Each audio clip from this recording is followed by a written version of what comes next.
بسم اللہ الرحمن الرحیم۔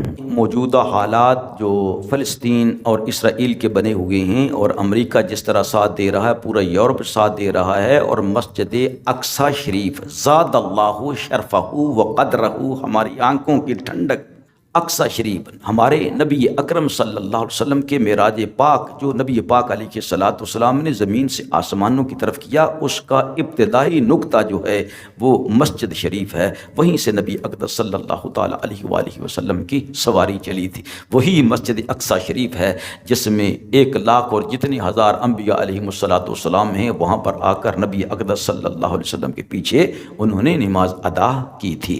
تو نبی مکرم صلی اللہ تعالیٰ علیہ وآلہ وسلم نے اپنے سفر مبارک کا عروج جو نبی پاک علیہ السلام کو آسمانوں کی طرف ہوا تھا، آغاز یہیں سے کیا تھا۔ وہ راک مبارک یہیں سے اڑی تھی، وہاں پر ایک نشان بنا ہوا ہے گنبد سا۔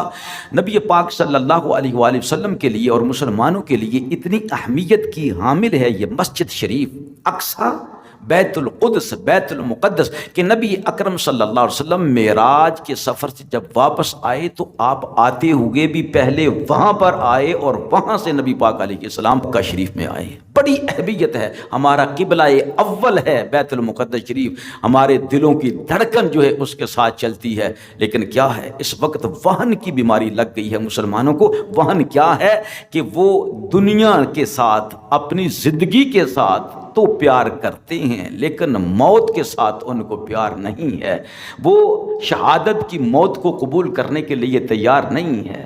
ہمارے اندر غیرت ختم ہو گئی ہے، غیرت ایمانی، بے غیرتی چھا گئی ہے۔ ہمارے حکمران ہمیں اجازت ہی نہیں دے سکتے، ہمیں اجازت ہی نہیں دے سکتے کہ تم لڑنے کے لیے، جہاد میں حصہ لینے کے لیے تم بیت المقدس جاؤ، یعنی راستے بالکل سیل کر دیے ہیں۔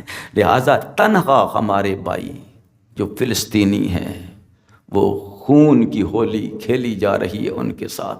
اتنا عرصہ مسلمانوں کا، بچوں کا، نوجوانوں کا، بچیوں کا، عورتوں کا خون ہو گیا ہے کہ پانی سے بھی عرصہ۔ اس رمضان المبارک کے مہینے وہ پانی کی بوند بوند کو ترس رہے ہیں، بلک رہے ہیں، ان کے جسموں کو جلایا جا رہا ہے، ایسے ایسے بم جو ہیں وہ بلاسٹ کیے جا رہے ہیں، لیکن مسلمان جو ہیں وہ بے غیرتی اور بے حسی کی زندگی بسر کر رہے ہیں۔ میں نہیں کہتا کہ سارے مسلمان نوجوان کروڑوں کی تعداد میں ہیں جو اپنے بھائیوں کے لیے، دین اسلام کے لیے، اعلاء کلمت اللہ کے لیے لڑنے کے لیے تیار ہیں، لیکن حکمران نہیں جانے دیں گے اور آگے سے بھی راستے سیل کر لیے ہیں۔ یہ سب کچھ ہو رہا ہے، قریب ہے کہ مسجد اقصی شریف کو وہ شہید کر لیں، کیونکہ ان کا پلان جو شیطانی ہے وہ بالکل بن چکا ہے۔ اور یہ لوگ کہتے ہیں جی اس کی حقیقت نہیں، آپ کو کیا پتا ہے کہ انہوں نے کیا کچھ سوچ رکھا ہے۔ وہ بہانے تلاش کر رہے تھے کہ ہمیں بہانہ ملے، ہم مسجد اقصی شریف جو ہے اس کو شہید کر دیں، اللہ کرے کہ بچ جائے۔ لیکن اگر نہ بچی، انہوں نے شہید کر لی، تو آپ یہ بتائیں کہ کون ہے جو ان کے سامنے کھڑا ہونے والا؟ جی دوسری جنگ عظیم لگ جائے گی۔ یہ بغیرت اپنی وجہ سے جنگ عظیم ہوگی، فلسطینیوں کی وجہ سے نہیں ہوگی۔ فلسطینیوں کی وجہ سے کون لڑے گا ان بیچاروں کے لیے؟ مصر لڑے گا، ترکی لڑے گا، پاکستان لڑے گا، ایران لڑے گا۔ یہ بس زبانوں سے نکلنے والی باتیں ہیں، حقیقت کچھ اور ہے۔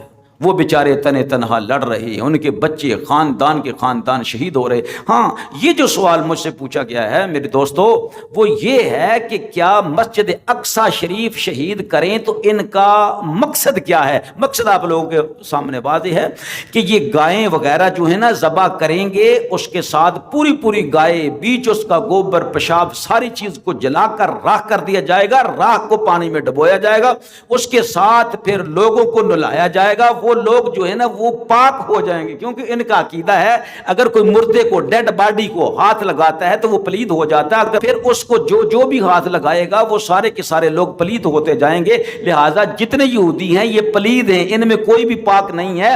تو یہ ٹیمپل بنانے کے لیے کوئی بھی موضوع نہیں ہے، وہاں پر جا ہی نہیں سکتے کیونکہ یہ پلید ہیں۔ جب ان کو غسل دیا جائے گا، یہ پاک ہو جائیں گے، تو پھر تھرڈ ٹیمپل جو ہے اس کی بنیاد رکھی جائے گی۔ اس کے لیے ان کا نظریہ یہ ہے کہ مسجد اقصی شریف کو شہید کرنا ضروری ہے۔ پھر تھرڈ ٹیمپل ہیکل سلیمانی جو ہے اس کو بنایا جائے گا. جب وہ بن جائے گا تو پھر ان کا مسیحا جو ہے نا وہ جھوٹا مسیح کذاب ملعون جو ہے وہ دنیا میں آئے گا. یہ ان کا نظریہ ہے کہ اس وقت تک وہ نہیں آ سکتا جب تک کہ تھرڈ ٹیمپل نہیں بنے گا. پھر اس کے بعد جو نا گریٹ اسرائیل جو ہے اس کا خواب جو دیکھ رہے ہیں, کہتے ہیں کہ اس کی تعبیر ہمارے سامنے آئے گی کہ پوری دنیا پر ہماری حکومت جو ہے نا وہ ہو جائے گی. میرے عزیز دوستو, لیکن اس ظالم کے آنے سے پہلے حضرت سیدنا امام مہدی رضی اللہ تعالی عنہ تشریف لائیں گے. آپ قیامت کی بڑی نشانیوں میں سے ایک پہلی بڑی نشانی ہے حضرت امام مہدی رضی اللہ تعالیٰ عنہ. دوسری بڑی نشانی جو ہے وہ دجال کی آمد ہے, اور تیسری بڑی نشانی اس دجال کو واصل جہنم کرنے والے ایک نمبر مسیحا مسیح ابن مریم سیدنا عیسیٰ پیغمبر علیہ الصلوۃ والسلام کا نزول ہوگا. حضرت امام مہدی رضی اللہ تعالیٰ عنہ کے پیچھے نماز ادا کریں گے. اس دن یہودیوں کی خیر نہیں ہوگی, یہودیوں کو تہس نہس کر دیا جائے گا.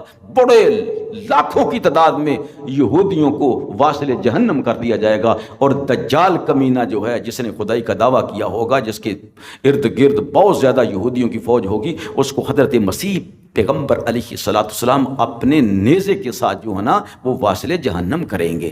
پھر الحمدللہ اسلام کا بول بالا ہوگا, اسلام کو فتح ہوگی. تو یہ پوچھا جا رہا ہے کہ کیا لوگ کہہ رہے ہیں جی بالکل قریب آ گیا زمانہ قریب آ گیا. اور میرے دوستوں میں کتنی ویڈیوز بنا چکا ہوں کہ وہ زمانہ قریب نہیں آیا. اور جو صحیح احادیث مبارک ہیں یار وہ تو مان لو نا, ابھی تو دنیا کی تباہی ہونی ہے, ابھی تو جنگ عظیم ہونی ہے, ٹھیک ہے, پٹاخے چلنے ہیں, یہ ایٹم بم جو ہے نا یہ بلاسٹ ہونے ہیں, دنیا تباہ ہو جائے گی, کوئی تیسرا حصہ دنیا بچ جائے گی, پھر اس کے بعد بھی ان کی تباہی ہوگی.